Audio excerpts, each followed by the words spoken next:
Hello अस्सलाम वालेकुम। तो अब हम रेट्स ऑफ चेंज डिस्कस करेंगे। रेट्स ऑफ चेंज में ये है कि आपके पास कुछ वेरिएबल्स इन्वॉल्व होते हैं और उनके रेट्स ऑफ चेंज दिए होते हैं कि किस हिसाब से वो जो वेरिएबल्स है वो चेंज हो रहे होते हैं। तो रेट्स ऑफ चेंज है। और फिर ये है कि जो भी इंफॉर्मेशन गिवन है उसको इस्तेमाल करके कोई और इन्फॉर्मेशन ढूंढनी होती है। तो अब रेट्स ऑफ चेंज की जो मैं कोई बैकग्राउंड इतना कोई है नहीं, उसमें सिर्फ डेरिवेटिव्स इन्वॉल्व हैं। अब ये है कि मेन चीज़ ये है कि डेरिवेटिव्स को किस तरह इस्तेमाल करना है, अप्लाई किस तरह करना है, and what equations do we have to work with। तो ये है कि they are it is better if we start with examples। तो बस हम क्वेश्चंस ही करेंगे और उनमें फिर हमारा रेट्स ऑफ चेंज कवर हो जाएगा इंशाल्लाह। Okay, so let's begin the rates of change.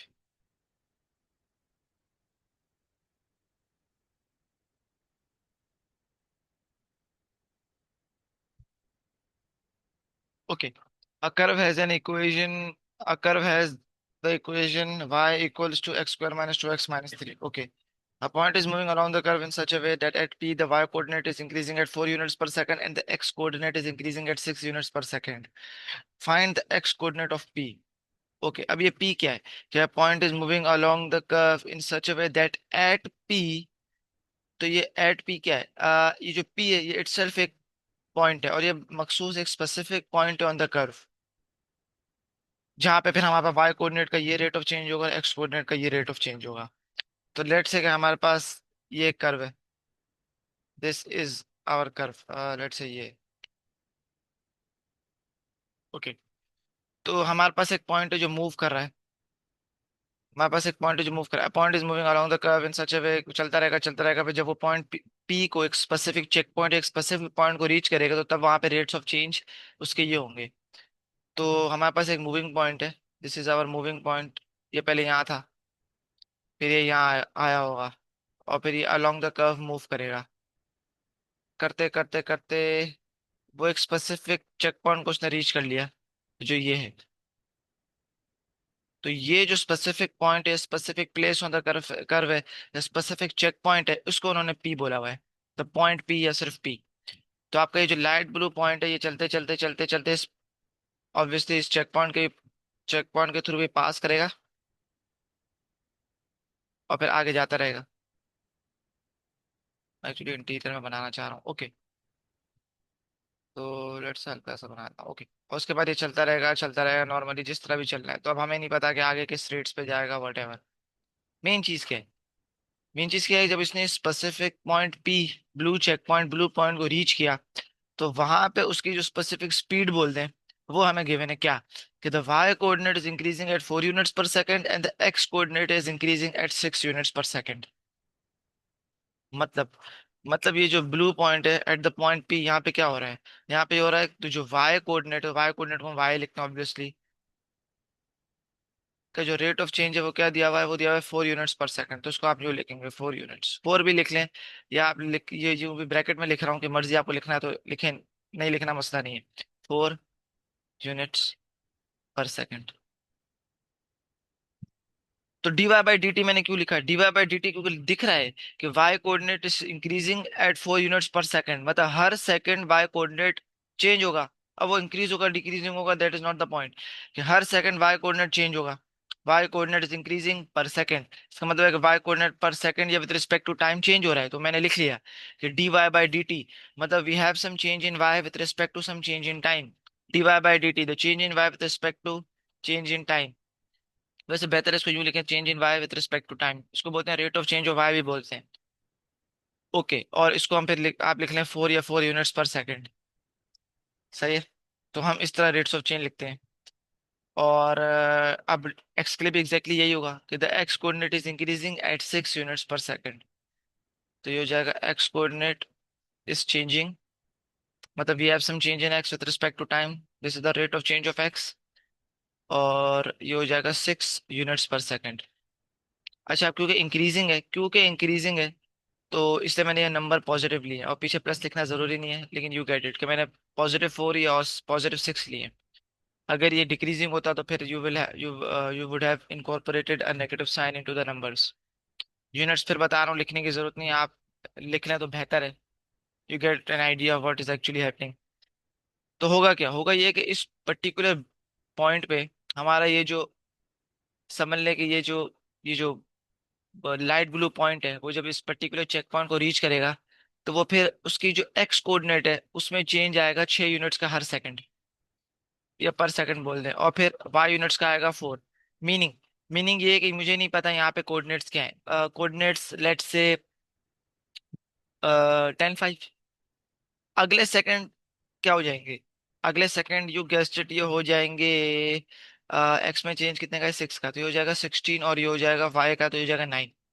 तो अगले सेकंड फिर ये कोऑर्डिनेट्स हो जाएंगे, लेकिन उसके बाद फिर आप नहीं देख, यू कैन नॉट गेस, क्योंकि फिर मैं बता देता हूँ कि ये हो जाएगा 16 और ये हो जाएगा 9 ना। अब एक सेकंड बाद, अब और एक सेकंड बाद क्या कोऑर्डिनेट्स होंगे, वी कैन नॉट से, बिकॉज क्योंकि अब हमें इस पर्टिकुलर पॉइंट पे रेट ऑफ चेंज नहीं गिवन। हमें इस पर्टिकुलर पॉइंट, ये जो पर्टिकुलर पॉइंट है डार्क ब्लू वाला, जिसको मैं लाइट ब्लू से अभी कर रहा हूँ हवर, तो ये इसके ये कोऑर्डिनेट्स है, इन कोऑर्डिनेट्स में मुझे रेट ऑफ चेंज पता है, तो मुझे आई कैन गेस, या गुड अप्रोक्सीमेशन या एक्यूरेट भी, एक्यूरेट आंसर भी हो सकता है। इस केस में अज्यूम कर लेते हैं कि एक्यूरेट है, डिटेल्स बाद में, नॉट नेसेसरी। तो ये, तो अगले सेकंड पे आपके ये कोऑर्डिनेट्स होंगे, उसके बाद फिर ऑब्वियसली यू कैन नॉट से फॉर श्योर। फिर इस पर्टिकुलर पॉइंट पे अगर मैं रेट ऑफ चेंज दिया हुआ होगा, तो फिर we can go towards the next coordinate. Okay, तो ये सारे डिटेल्स हैं, और अभी हम सवाल सॉल्व कर ही रहे हैं, लेकिन ये है कि जैसे जैसे सवाल सॉल्व करते रहेंगे, जो जो डिटेल्स नेसेसरी होंगी वी विल डिस्कस, क्योंकि आई थिंक इसमें स्टेट्स ऑफ चेंज में यही है कि सवाल के थ्रू ही हम इंफॉर्मेशन, या जो भी बैकग्राउंड इन्फॉर्मेशन है वो डिस्कस करें सवाल के through.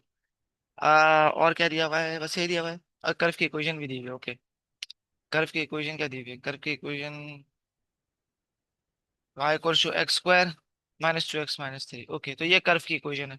So it's a quadratic curve, तो दिख रहा है कि मैंने अपना कर्व थोड़ा गलत बना दिया है, लेकिन ओवरऑल आइडिया के लिए तो बिल्कुल ही एप्लीकेबल है, नो प्रॉब्लम व्हाटसोएवर। अच्छा, अब सवाल क्या है, सवाल ये कि find the x coordinate of P, मतलब ये जो ब्लू पर्टिकुलर चेक पॉइंट है जहां पे मुझे रेट्स ऑफ चेंज दिए हुए हैं, अब मुझे इसका एक्स कोऑर्डिनेट चाहिए। Okay, how do we begin. अब ये जो मैं बता रहा हूँ ये आपको हर रेट ऑफ चेंज के सवाल में करना है, और वो क्या है, वो ये है कि आप पहले जो इन्फॉर्मेशन गिवन है वो पहले ऑब्जर्व करें। तो आपने देखा मुझे dy/dt दिया हुआ है, dx/dt दिया हुआ है, मैं करूँ तो करूँ क्या। अगर आप 2 मिनट के लिए ये dt हटा दें, अगर आप 2 सेकंड के लिए dt हटा दें, तो क्या बच गया, dy और dx। Now do we know an expression, have we heard of an expression involving dy and dx? Yes, we have, and that expression is dy/dx, that derivative। सही है, तो वो जो डेरिवेटिव है वो वी नो कि वो इन्वॉल्व करता है द एक्सप्रेशन dy/dx, इसको हम बोलते हैं dy/dx, या कुछ लोग पढ़ते हैं dy/d(x), और कुछ लोग यूं भी पढ़ते हैं d/dx(y). तो मैं dy/dx बोलूंगा, कभी dy/d(x) बोलूंगा। सही है? तो ये जो डेरिवेटिव है, ये हमें पता है कि इन्वॉल्व करता है dy/d(x) को, तो immediately it must be connected, and yes it is connected. कैसे, कि हमें y दिया हुआ है, वो जो भी दिया हुआ है, हम वहां से निकालेंगे dy/d(x). ओके, वो हमने निकाल लिया। उसके बाद क्या करें, उसके बाद थोड़ी मैनिपुलेशन करेंगे। क्या, मैनिपुलेशन से सवाल नहीं चेंज होगा ऑब्वियसली, कर नहीं सकते हम सवाल चेंज। मैं करूंगा ये कि मैं dt से मल्टीप्लाई करूंगा और dt से डिवाइड भी करूंगा। क्यों मैं dt को इंट्रोड्यूस कर रहा हूँ, क्योंकि obviously I have been given the information, या given some information in terms of dt, so I need to introduce the time variable. ये जो dy/dx है, ये होता है change in y with respect to x, कि अगर x कोऑर्डिनेट चेंज होगा तो y कोऑर्डिनेट में कितना चेंज हम एक्सपेक्ट कर सकते हैं, but there is no mention of time. We have to introduce the y variable, I mean there is no mention of t, my apologies, there is no mention of t, we have to introduce the t या time variable. इसका मतलब है change in y with respect to x, ये change जैसे जैसे x change होगा, what change can we expect in y। सही है, लेकिन there is no mention of t, so we have to introduce the t या टाइम वेरिएबल। अब थोड़ी मैनिपुलेशन करते हैं। मैनिपुलेशन ऐसे करेंगे कि, ये तो मैनिपुलेशन एक किस्म की हो गई, अब एक और किस्म की मैनिपुलेशन करेंगे, और ऐसे करेंगे कि it will match the information given. तो ये हो जाएगा dy/dt, ये dt में इधर लेके आ गया, तो ये हो जाएगा dt/dx। अब आपके पास जो भी इंफॉर्मेशन गिवन है यू कैन यूज इट। क्यों, dy/dt गिवन है, वो इधर आ गया, dx/dt गिवन है, नो प्रॉब्लम, तो ये dt/dx है उसका रेसिप्रोकल, तो 1/6 आएगा, लेकिन फिर भी we can now use the information that is given to us. एक बात तो ये हो गई। दूसरी बात, डेरिवेटिव्स जब आप इवेलुएट कर रहे होंगे, मतलब ये जो आपको डेरिवेटिव दिया हुआ है ये फोर हमेशा नहीं है, it is eight a particular point, और वो पर्टिकुलर पॉइंट क्या है, कि द पॉइंट पी। तो ये आपको ये लिखना पड़ेगा।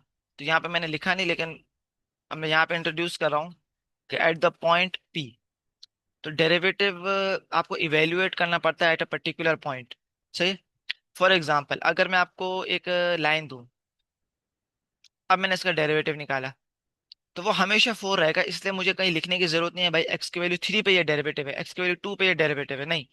इसमें डेरिवेटिव अगर आप निकालेंगे तो फोर ही आ रहा है, तो डेरिवेटिव हमेशा फोर रहेगा, there is no mention of x. तो इसलिए हमें यहाँ पे कहीं मेंशन नहीं करते कि एट अ पर्टिकुलर पॉइंट, यहाँ पे हमेशा डेरिवेटिव फोर होगा no matter what the point is. लेकिन इन जनरल ऐसे सवालों में ऐसा होता नहीं है, क्योंकि कर्व्स वगैरह दिए हुए होते हैं। तो आपको यहाँ मेंशन करना पड़ेगा ये जो डेरिवेटिव है of y with respect to time, ये only at a particular point p है। क्या पता सारे पॉइंट्स पे हो, लेकिन I have not been given that information. I have only been given the information that at point p the derivative is 4, at point p the derivative is 6, of y with respect to time and of x with respect to time. सही है। Okay, तो सवाल solve करने के लिए आपको ये करना पड़ेगा हमेशा, ये मल्टीप्लिकेशन डिवीजन आप दिखाएं या नहीं दिखाएं डजंट मैटर, लेकिन you have will have to begin with this equation, you always begin with this equation. Obviously variables change होंगे, इक्वेशन थोड़ी चेंज हो सकती हैं, वो हम सवाल टू सवाल देखते रहेंगे।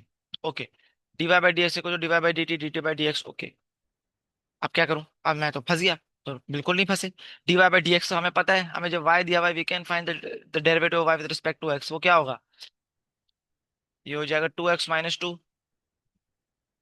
Now just plug it in here, 2x - 2। और डीवाई बाई डी टी मुझे क्या गिवन है, डीवाई बाई डी टी मुझे गिवन है 4 आई बिलीव। तो ये हो जाएगा 4। और d T by D T x मुझे वो तो 1/6 दिया हुआ है, तो ये हो जाएगा 1/6। अब ये फिर आपको लिखना पड़ेगा कि this has been done at the point p, क्योंकि ये डेरिवेटिव एट पॉइंट पी था, डेरिवेटिव एट पॉइंट पी था। तो ये जो इन्फॉर्मेशन है this has been evaluated at point p. तो आप लिख लेंगे कि एट पॉइंट पी। तो जब आपने लिखा कि भाई ये तो डेरिवेटिव्स थे एट पॉइंट पी, तो आपने एक एक्स की वैल्यू भी प्लग इन करनी पड़ेगी, क्योंकि आपने देखें डेरिवेटिव निकाला वाई का, ये वाई है, उसका आपने डेरिवेटिव निकाला, तो इसमें भी एक्स की वैल्यू कोई ना कोई प्लग इन करनी पड़ेगी ना। तो यहाँ पे जो हम एक्स की वैल्यू प्लग इन करेंगे वो पॉइंट पी की प्लग इन करेंगे, क्यों, क्योंकि ये जो डेरिवेटिव्स हैं ये पॉइंट पी के हैं। तो सारा काम क्योंकि पॉइंट पी का हो रहा है, तो ये जो x coordinate you will have to plug in of the point p. ये कोई और पॉइंट का एक्स कोऑर्डिनेट नहीं हो सकता। अगर ये कोई और पॉइंट का एक्स कोऑर्डिनेट होगा तो फिर ये डेरिवेटिव्स आपको उस पॉइंट के लिखने पड़ेंगे, लेकिन ऐसा नहीं है। उस क्योंकि मैं ऐसे दूसरे पॉइंट के लिए भी कर नहीं सकता, क्योंकि मेरे पास उस पॉइंट के डेरिवेटिव्स नहीं है। तो मैंने ये जो डेरिवेटिव्स प्लग इन किए, ये मैंने प्लग इन किया of the point p, at the point p, तो एक्स कोऑर्डिनेट भी होगा at of the point p. सही है। तो क्योंकि ऐसा है तो मैं यहाँ पे छोटा सा p दिखा रहा हूँ, टू डिनोट या टू लेट यू नो कि this represents the x coordinate of the point p, क्योंकि this equation which we are working with is particularly for the point p। कोई और अगर पॉइंट हो, कोई और पॉइंट हो, तो उसका कोई और एक्स कोऑर्डिनेट होगा, लेट से 5। सही है। तो 2x - 2, क्योंकि आपने x की वैल्यू प्लग इन की, वो मतलब आपके पास एक कर्व है, उस पर कोई और लेट से पॉइंट है। सही। तो उसका आपने लेट से एक्स कोऑर्डिनेट 5 और मैंने प्लग इन कर दिया, तो वो जो डेरिवेटिव्स भी होंगे वो फिर पॉइंट पी इस पॉइंट 5 जिसका एक्स कोऑर्डिनेट 5 है, वो आपको प्लग इन करने पड़ेंगे वहां पे, वहां के डेरिवेटिव्स, ताकि इक्वेशन होल्ड करे। तो 2 5 10, 10 - 2 8, ऐसा हो सकता है कि वहां पे कुछ ऐसा डेरिवेटिव आ रहा हो 4 × 2, मतलब d Y by D t 4 हो लेकिन d T by D x 2 हो, या something like this may be के 16/2, यूं भी हो सकता है। तो वहाँ डेरिवेटिव्स डिफरेंट होंगे, लेकिन we are not working with the other point, we are working with the point p. तो दिखा रहा हूँ ये किस तरह होगा। इतनी लंबी करने की मुझे जरूरत नहीं थी, लेकिन I think you should know the details, ताकि आपको अच्छी अंडरस्टैंडिंग हो कि ये तो, ये इम्प्लिसिटली या अक्सर लोग लिखते नहीं है, तो वो ऑब्वियसली अज्यूम्ड होता है कि भाई this this all has been done, मतलब आप यूं भी लिख सकते हैं, आप डायरेक्टली यूं भी सॉल्व कर सकते हैं, लेकिन फिर इससे इतना पता नहीं चलेगा this has been done at the point p. तो बेहतर है कि यूं करें, ताकि पता चलेगा भाई yes this has been done at the point p. बस अब ये आपके पास एक इक्वेशन आ गई। Now that we have an equation involving the x coordinate of p and some numbers, what do we have to find the x coordinate of p, वाला 2 minute का काम था। तो कर लेते हैं बस, सिंपल सी मैनिपुलेशन है। What is the x coordinate of point P, the x coordinate of point P is 4/6, कितना होता है 2/3। तो ये जगह 2/3, वहां से 2 कॉमन ले लेते हैं ना, तो ये जगह 2/3 2 कॉमन है, तो 1/3, और 1/3 वो उधर जाके +1 हो जाएगा। तो 1/3 +1 हो जाएगा 4/3। तो this is the x coordinate of the point P. अब अगर सवाल होता find the coordinates of the point p, तो फिर हम उसका कॉरिस्पॉन्डिंग वाई कोऑर्डिनेट भी ढूंढ लेते हैं। वाई कोऑर्डिनेट कैसे ऑब्टेन करते हैं? Just by plugging in the x coordinate in the equation या एक्सप्रेशन या इन द फंक्शन।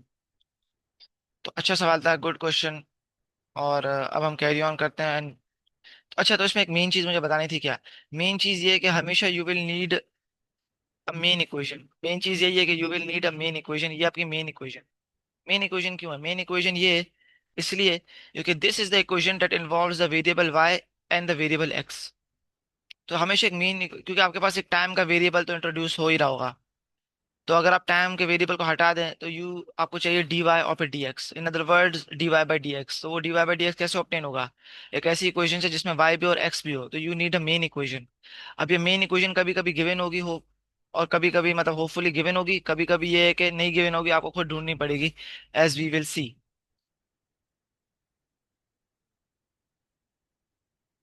सवाल करते रहेंगे, you will get a good idea. Okay, ये आसान सवाल आप कर सकते हैं। हाँ, ये अच्छा सवाल है। A weather balloon in the shape of a sphere is being inflated by a pump. Okay. The volume of the balloon is increasing at a constant rate of 600 centimeter cube per second. The volume of the balloon is increasing at a constant rate of 600 centimeter cube per second. Okay. तो ये information immediately क्या है कि the volume is changing with respect to time, या the rate of change of volume is 600 centimeter cube per second. It's constant, मतलब हर second volume 600 cube centimetre cube increase हो रहा होगा। ओके। आई होप ये आप समझ सकते हैं कि देखें, फिर रिपीट कर रहा हूँ, the volume of the balloon is increasing और ये दिखा देखिए, the volume of the balloon is increasing, वो हमने छोड़ दिया बाकी पर सेकंड। इसका मतलब वॉल्यूम चेंज हो रहा है हर second. So there is a change in volume with respect to time. तो this is the rate of change of the volume, the rate of change of volume, the rate of change of the volume. और वो क्या है? वो है कि 600 centimetre cube per second. तो 600 centimetre cube per second. तो ये जो सेंटीमीटर क्यूब है, ये यूनिट होगा वॉल्यूम का। जो ये सेकंड है, ये यूनिट होगा हमारे दूसरे वेरिएबल का, which is time in this case, and it is time of in. Okay, the balloon was empty at the start of pumping, मतलब ये कि उसका वॉल्यूम जीरो था। Find the radius of the balloon after 30 seconds. Okay, अब आप थोड़ा सोचें, pause करें कि how do we solve this question. तो मैं आप पॉज करें और सोचते रहे, और you will come to the conclusion कि हमारे पास एक मेन इक्वेशन नहीं गिवन, कि पहले एक मेन इक्वेशन गिवन थी y in terms of x। सही है। तो यहाँ पे क्या होगा, मतलब what is the main variable? Main variable यहाँ पे वॉल्यूम है, और वॉल्यूम हमें पता है किस पे डिपेंडेंट होता है। फॉर एग्जांपल, हमारा y as a function of x है, तो हमें पता है y डिपेंड करता है x पे। फिर टाइम का भी हमने वेरिएबल इंट्रोड्यूस कर लिया था, लेकिन ओरिजिनली ये होता है। तो इसी तरह वॉल्यूम जो होगा, वो ओरिजिनली किस पे डिपेंड करता है? रेडियस पे। फिर टाइम बाद में इंट्रोड्यूस कर लेंगे थे, लेकिन volume is dependent on the radius. बात खत्म, नो क्वेश्चन अबाउट इट। तो ये थोड़ा सोचना था कि the volume is dependent on the radius.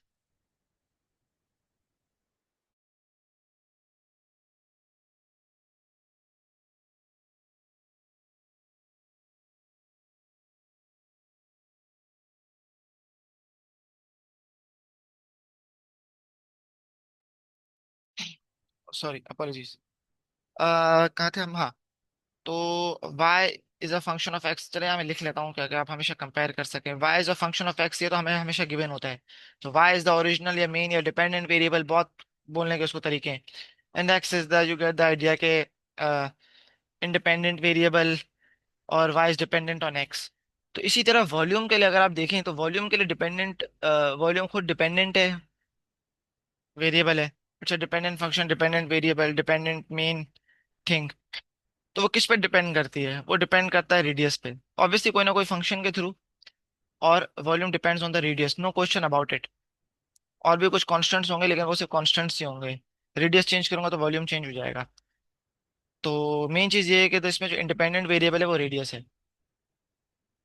अच्छा, तो ये मैं क्यों सब बता रहा हूँ? क्योंकि जो मेन इक्वेशन है which you will have to work with, वो ये है। तो देखें, इस केस में गिवन नहीं थी, आपको खुद सोचना था कि the volume equals to 4/3 pi R cube. तो volume of a sphere, you should know volume of a sphere which is a circle in 3D, is 4 upon 3 pi r cube. Pi is a constant, 4 upon 3 is a constant. V is directly dependent on r, or the cube of r, but उससे बात यही आ गया कि on r. Find the radius of the balloon after 30 seconds. तो ये तो simple सी बात है, इसमें तो कोई अभी रेट ऑफ चेंज इतना इन्वॉल्व नहीं है. बलून एम्प्टी है, उसके बाद 30 सेकंड बाद क्या रेडियस होगा. तो अब हमने ये देखा कि हर सेकंड वॉल्यूम कितना इंक्रीज हो रहा है, 600 सेंटीमीटर क्यूब. तो इसमें कोई रेट ऑफ चेंज नहीं है, कॉमन सेंस का सिंपल सा सवाल है क्या, कि हर सेकंड पर सेकंड चेंज आ रहा है 600 सेंटीमीटर क्यूब का. तो 30 सेकंड बाद कितना आ जाएगा. तो पहले सेकंड में 600 सेंटीमीटर क्यूब, तो शुरू में तो हमारे पास एम्प्टी था तो वॉल्यूम जीरो था बलून का. एक सेकंड बाद वॉल्यूम इतना हो गया, दूसरे सेकंड बाद वॉल्यूम इतना हो गया. अब यू गेट द आइडिया. चलते चलते चलते ये पहला सेकंड दूसरा सेकंड चलते चलते जो तीसरा सेकंड होगा उसमें क्या होगा, उसमें ऑब्वियसली ये होगा कि 600 × 30 सेंटीमीटर क्यूब. तो 30 सेकंड बाद हमारा इतना वॉल्यूम हो जाएगा. तो ये तो सिंपल सा सवाल है.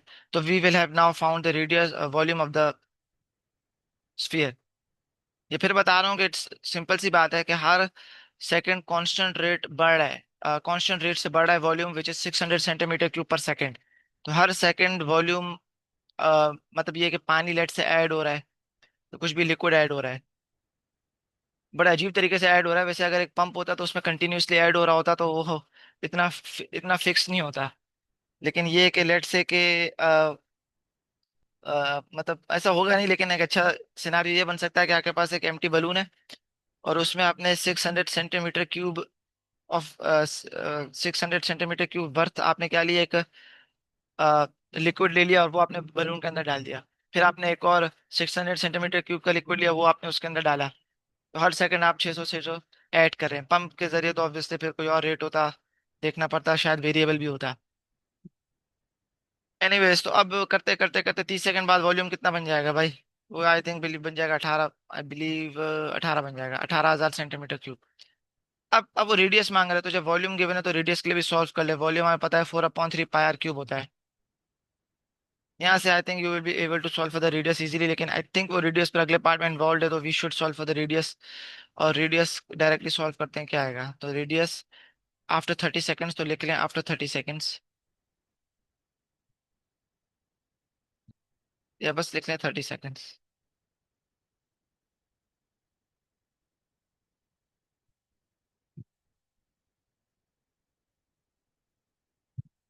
क्या रेडियस होगा देख लेते हैं. रेडियस होगा, now I have my calculator. तो 18,000 × 3 ये कितना होगा. ये आई बिलीव हो जाएगा 36, तो ये हो जाएगा 54. तो ये हो जाएगा 54,000. 54,000 डिवाइड बाय 4, ये कितना हो जाएगा 27. तो ये हो जाएगा आई बिलीव 13.5. ओके, 13.5 के बाद डिवाइड बाय पाई कर लेता हूँ. Cube root of answer 65.55. 65.55 centimetre. तो ये रेडियस आ गया. ओके, तो ये पार्ट ए आसान था, लेकिन फिर भी डिटेल डिस्कस करना जरूरी थी. पार्ट बी क्या कह रहा है ये एक ही. ओके, पार्ट बी है सिर्फ. Find the rate of increase of the radius after 30 seconds. तो 30 सेकंड बाद रेडियस किस रेट से चेंज हो रहा है. So we need to find that. So in other words, you guessed it, we need dr by dt after 30 seconds. What we need is dr by dt, and not at any point in time. We need the change in radius, we need the rate of change of the radius with respect to time uh, at the point where we have t equals to 30 seconds या after 30 seconds. तो ये point भी लिखना जरूरी है, ये जो check point है, जो लम्हा है टाइम का, वो लिखना बड़ा जरूरी है. At t equals to 30 seconds, यही है ना, ऐसा ही है. On the rate of increase of the radius. Okay, so we need this. अब ये dr by dt मैं कहाँ से लाऊं. तो आप देखें, अगर आप थोड़ा सोचेंगे तो हमें पता है कि यार मेन इक्वेशन तो ये है. मेन इक्वेशन तो ये है. और सवाल की, अगर सवाल वापस पढ़ें तो आपको एक हिंट ये भी दी हुई है, जो हमने ऊपर पिछले पार्ट में भी इस्तेमाल की. और ये तो at any point in time है, because it is true in general. तो अब वही बात आ गई कि जो मेन इक्वेशन है उसको डिफरेंशिएट करें normally as you would with respect to the main dependent variable, independent variable. In other words, आपको अगर मैं एक्सप्रेशन दे दूं with respect to X, involving Y. तो D Y by D X कैसे निकलता है, बस नॉर्मल डिफरेंशिएशन से। So we have a main variable and a main independent variable. Okay. तो यहाँ पे भी क्या है, यहाँ पे बेसिकली वही बात है कि ये जो y है, ये आपका क्या बन गया v, और ये जो आपका x है, ये बेसिकली आपका क्या बन गया r। तो सिर्फ लेटर्स चेंज हुए हैं, काम वही है। तो इन other words what you will do is you will differentiate the main equation. और जब मेन इक्वेशन को डिफरेंशिएट करेंगे तो उसके मेन वेरिएबल से डिफरेंशिएट करें, जो हम नॉर्मली करते हैं, नॉर्मल डिफरेंशिएशन है। जैसे ये y और x हमारे मेन वेरिएबल्स हैं, तो D Y by D x normal differentiation है, ये मेन डिफरेंशिएशन बोलते हैं उसको। तो यहाँ पे भी वही नॉर्मल डिफरेंशिएशन या मेन डिफरेंशिएशन से हमें कैरी ऑन करना है। बस लेटर्स चेंज हैं, तो ये आपको थोड़ा गौर करना पड़ेगा। तो वी वाई क्या बन गया v, एक्स क्या बन गया आर। तो वही नॉर्मल डिफरेंशिएशन ही कर रहा हूँ मैं। सही, this is similar to d Y by D x. तो ये हो जाएगा d v by D R.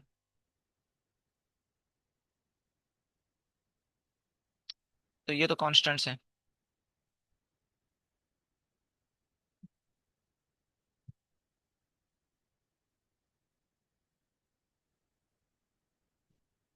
Okay. अब यहाँ पे हम क्या करते थे, मल्टीप्लाई डिवाइड करते थे dt से। तो यहाँ पे भी अब यही करेंगे, मैं लिख लेता हूँ।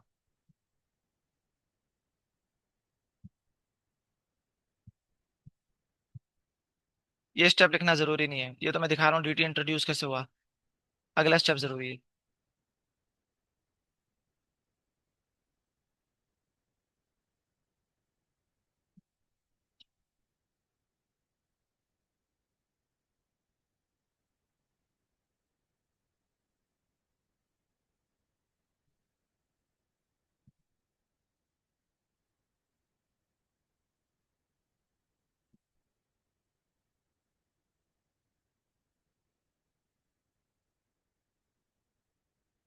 ओके। अब हमें इंफॉर्मेशन दी हुई है टी को, अब हमें चाहिए एट टी इक्वल्स टू 30। तो अब प्लग इन कर लें टी इक्वल्स टू 30। तो हर जगह प्लग इन कर दें।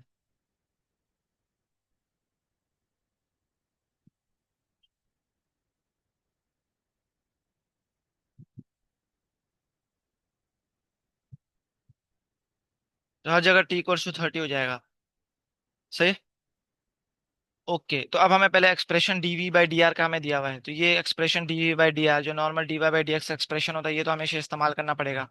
तो ये क्या दिया हुआ है, ये दिया हुआ है 3 3 कैंसिल 4 पाई आर स्क्वायर। तो ये हो जाएगा 4 pi R square at T equals to 30। Okay. फिर ये हो जाएगा dv बाई डी टी। तो dv by D T I believe हमें दिया हुआ है। तो dv by D T 600 centimetre cube per second है, no matter what the time is. तो t equals to 30 plug in करने का इसमें कोई फायदा नहीं है, वो 600 ही रहेगा अपना। और dt by dr, this is what we need to find. dt by dr, this is what we need to find at t equals to 30. The change in the radius, yeah, not the change in the radius, हाँ सही, the change in the radius respect to time, the rate of change of radius at t equals to 30। और जब इसमें मैं t equals इस expression में, ये जो एक्सप्रेशन है इसमें जब t equals to 30 plug in करूंगा, तो आप देखेंगे कि t इक्वल्स टू 30 कहाँ प्लग इन करूँ। तो सिर्फ ये तो 4 और पाई तो कॉन्स्टेंट्स हैं, तो I can only plug the value of t in r। तो इसका मतलब है कि radius at t equals to 30। तो इतना डिटेल में जाने की जरूरत नहीं है, लेकिन मैं फिर भी जानबूझ के लिख रहा हूँ ताकि आपको पता चले। This is basically the radius at T equals to 30, और फिर उसका स्क्वायर हो जाएगा 600 into D T by D r at T equals to 30। Seconds भी बोल दें, मैंने कहा 30 seconds. Okay. 30 seconds, 30 seconds, 30 seconds, 30 seconds, 30 seconds, 30 seconds, 30 seconds. तो अब हमारे पास क्या आ गया, radius at T equals to 30 seconds. तो what was the radius after 30 seconds, वो हमें उन्होंने पिछले पार्ट से निकलवाया था। The radius after 30 seconds is 65.55। तो ये हो जाएगा 4 pi 65.55 the square divide by 600 भी कर लें डायरेक्टली। ये हो जाएगा D T by D R. Now this is not the thing you want, हमें इसका रेसिप्रोकल लेना पड़ेगा। So D R by D T, the change in radius with respect to time, या the rate of change of radius with respect to time at T equals to 30 after 30 seconds is equal to, ये हो जाएगा 4, ये हो जाएगा 150। तो ये हो जाएगा 150 अपॉन पाई 65.55 का स्क्वायर।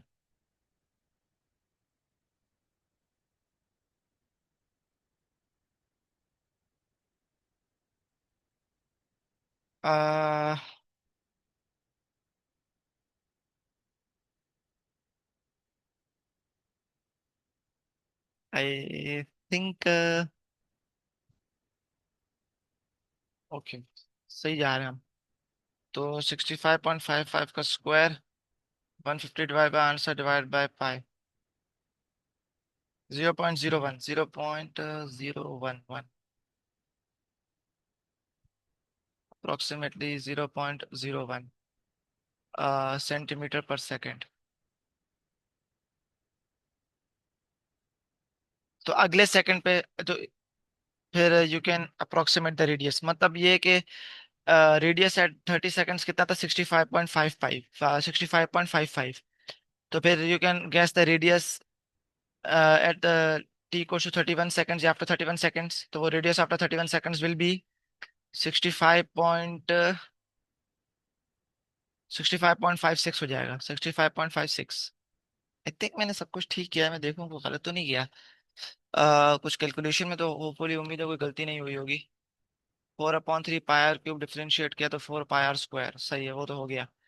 उसके बाद d d by D r तो हो जाएगा d by D T, D T by c r. D by D t कितना दिया हुआ है? 600। ओके, और रेडियस।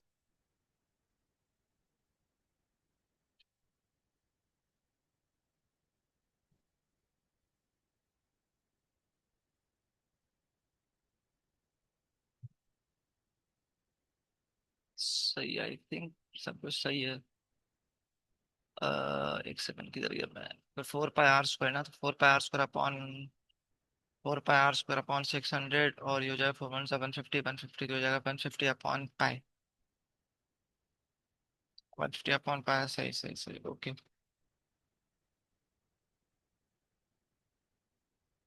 आ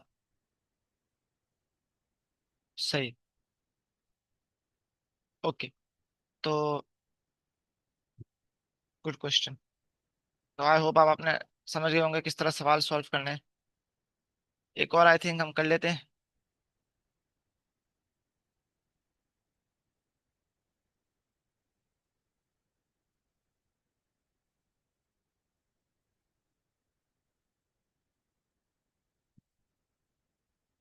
ये भी कर सकते हैं, ये एग्जैक्टली वही सवाल है। और ये भी कर सकते हैं।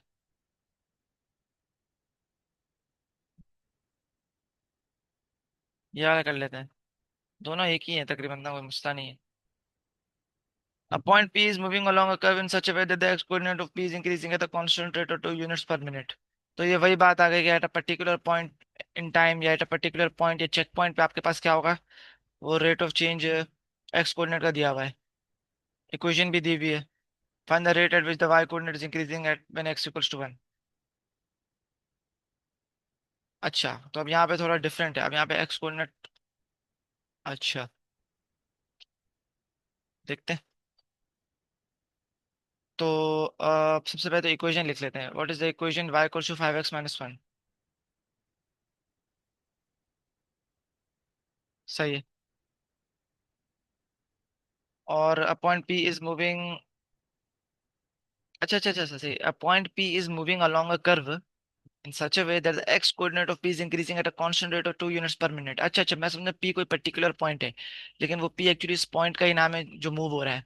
तो वो पिछले सवाल की तरह it's not a particular check point या not a particular point in time on the curve, सही है।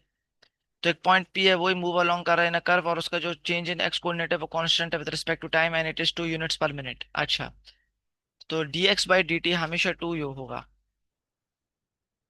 2 यूनिट्स पर मिनट, कांस्टेंट है। ओके, तो 2 यूनिट्स पर मिनट है d x by D T, the x coordinate of the point P is. Okay, सब कुछ सही है। Okay, अब पार्ट ए क्या कह रहा है? Part a is find the rate at which the Y coordinate is increasing when x equals to 1। तो बेसिकली मुझे ये चाहिए d Y by D t at x equals to 1। तो वही बात आ गई कि एक ऐसी इक्वेशन चाहिए जिसमें d Y by D x हो, वहां से फिर इंट्रोड्यूस कर लेंगे। तो अब आप डायरेक्टली कर सकते हैं, ये हो जाएगा D Y by D x, हमें पता है क्या होता है। ये होता है D Y by D T into D T by D X. सही। Okay, D Y by D X को हम खुद मैन्युअली निकालना पड़ेगा, इसको डिफरेंशिएट करेंगे नॉर्मली, फिर चेन रूल भी अप्लाई करेंगे, पावर रूल के साथ चेन रूल, तो हो जाएगा 1/2 5x minus 1, 1/2 minus 1, this will be -1/2 into 5, which is the derivative of 5x minus 1। Okay, equal to d Y by D T तो हमें निकालना है, और d T by D x हमें दिया हुआ है, d x by D t दिया हुआ है 2, तो d T by D x हो जाएगा हाफ। बस अब सिंपल सी मैनिपुलेशन करनी है। तो D Y by D t को अगर मैं सब्जेक्ट बनाऊं तो क्या बनेगा, d Y by D t जो सब्जेक्ट बनाऊंगा तो बन जाएगा 2, तो 2 2 कैंसिल हो जाएगा, तो ये हो जाएगा 5 × 5x - 1 की power -½ And now I need the y change in y with respect to time, या rate of change of y at the particular point when x equals to 1। तो इसमें प्लग इन कर देंगे x equals to 1, basically both sides में x equals to 1। तो I will now have found the change in y with respect to time, the rate of change of y with respect to time, सारे एक ही बातें। और वो क्या है, the rate of change of y with respect to time at x equals to 1। Okay, तो बस x value 1 plug in करनी है, तो 5 1 जा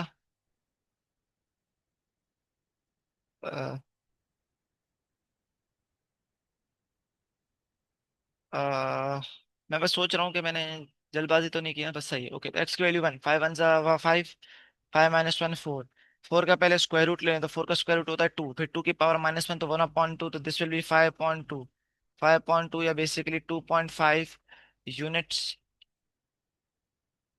पर मिनट। तो ये वही बात आ गई कि अगर आपके पास लेट से कि एक पर्टिकुलर कौन सा एक्स की वैल्यू 1, हाँ तो एक्स की वैल्यू 1 ले लेते हैं, तो आपके पास ये कर्व है ना, तो लेट से कि आपके पास ये कर्व है, तो एक्स की वैल्यू 1 लेट से यहाँ है, तो यहाँ पे एक्स की वैल्यू 1 है,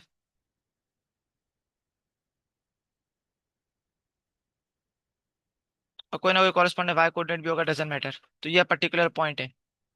तो यहाँ पे क्या होगा कि एक्स कोऑर्डिनेट कितना चेंज हो रहा होगा, 2 यूनिट्स पर मिनट। तो यहाँ पे एक्स कोऑर्डिनेट 1 है ना, चलो वाई कोऑर्डिनेट भी निकाल लेता हूँ, तो 5 1 जा 5, 5 - 1 4, 4 का स्क्वायर रूट 2। अब अगले मिनट, 1 मिनट बाद, 1 मिनट बाद ये पॉइंट कहाँ पहुंच चुका होगा, ये पॉइंट लेट से कहीं यहाँ पॉइंट पहुंच चुका होगा, और यहाँ पे अब इसके कोऑर्डिनेट्स क्या होंगे, you guessed it, x coordinate में 2 का चेंज आया है, तो ये कितना हो जाएगा 3, और वाई कोऑर्डिनेट में कितने का चेंज आया है, वाई कोऑर्डिनेट में चेंज आया है 2.5 का, तो ये हो जाएगा 4.5। तो 1 मिनट बाद ये पॉइंट यहाँ पहुंच चुका होगा। अब फिर अगले मिनट ये पॉइंट कहाँ पहुंच चुका होगा, उसका एक्स कोऑर्डिनेट तो हम देख सकते हैं, क्योंकि एक्स कोऑर्डिनेट का जो चेंज है वो कांस्टेंट है, लेकिन y coordinate we can not say कि इस पॉइंट पे वाई कोऑर्डिनेट का क्या चेंज होगा, ताकि हम प्रिडिक्ट करें कि वो फिर 2 मिनट बाद कहाँ होगा। ओके,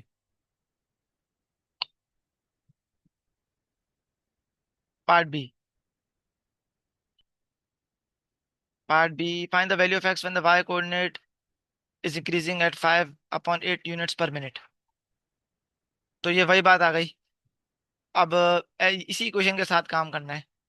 तो ये जो इक्वेशन है वो क्या दी हुई है, वो इक्वेशन यही दी हुई है, ये जो इक्वेशन है, हाफ 5x - 1, ये इस एक्सप्रेशन या इस इक्वेशन के साथ इसलिए काम करना है क्योंकि it involves all the derivatives, और ये कि अभी तक हमने कोई वैल्यू कोई एक्स की या टाइम की प्लग इन नहीं की।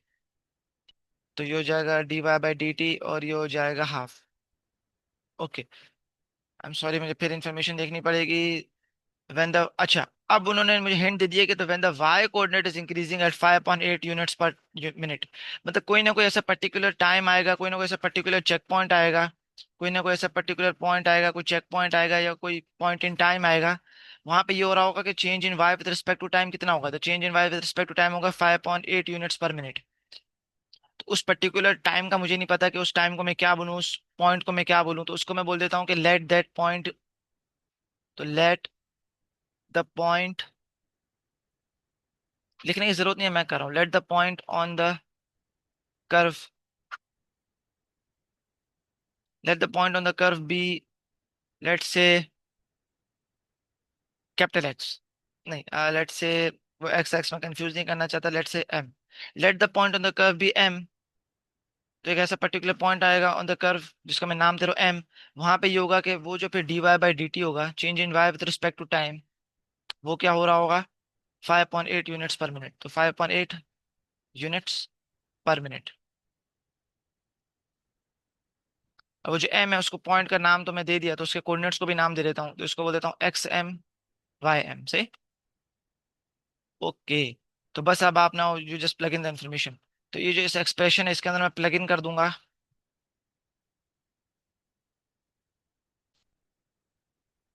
तो इसके अंदर मैं प्लग इन कर दूंगा the point m, both sides.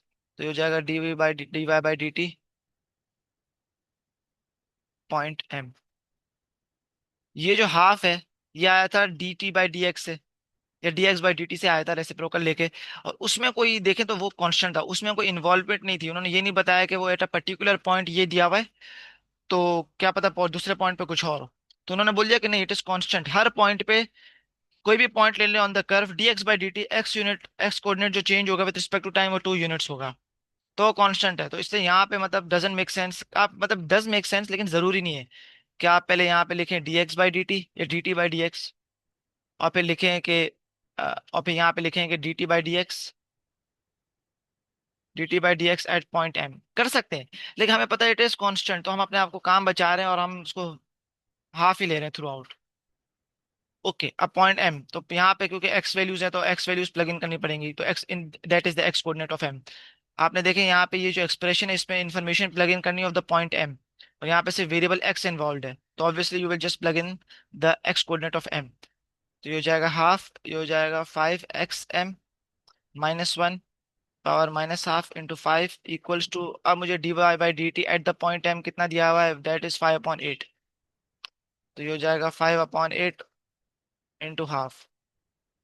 यहाँ से अगर मैं डायरेक्टली सॉल्व करूँ तो मुझे मिल जाएगा the x coordinate of M and X coordinate of M या X coordinate of the point M. और वो X coordinate of the point M क्या होगा, X coordinate of the point M अगर मैं डायरेक्टली सॉल्व करने की कोशिश करूँ, सबसे पहले तो 5 5 तो मारे गए, 5 5 मारे गए, 5 5 मारे गए, 2 2 मारे गए, तो ये हो गया 1/8। 1/8 ओके। अच्छा 1/8 तो हो गया, पहले मैं पहले स्क्वायरिंग कर लेता हूँ। तो 1/8 का अगर मैं स्क्वायरिंग करूँ तो ये हो जाएगा 1/64। तो मेरे पास कुछ ये आ गया कि 5 XM माइनस वन की power minus one equals to 64, 1/64। अब रेसिप्रोकल अगर मैं ले लूंगा तो ये हो जाएगा 5 XM minus one equals to 64। तो ये हो जाएगा 64 प्लस वन, तो ये हो जाएगा 65। तो ये हो जाएगा 65 डिवाइड बाई 5। 65 डिवाइड बाई 5 कितना हो जाए, आई बिलीव होता है 13। तो x coordinate of the point M आ गया 13। तो अब ये कि रेट्स ऑफ चेंज भी अल्हम्दुलिल्लाह हो गए। अब हम अगले वीडियो में डिस्कस करेंगे द लॉजिक या द आइडिया, थोड़ी सी थ्योरी बिहाइंड डिफरेंशिएशन वो पता होनी चाहिए कि how do we find the derivative of a particular of any function at a particular point, उसके बीच पीछे आइडिया क्या है। और वो छोटी सी वीडियो होगी, उसके बाद differentiation done and then questions. Thank you very much, I hope you understood. अल्लाह हाफिज।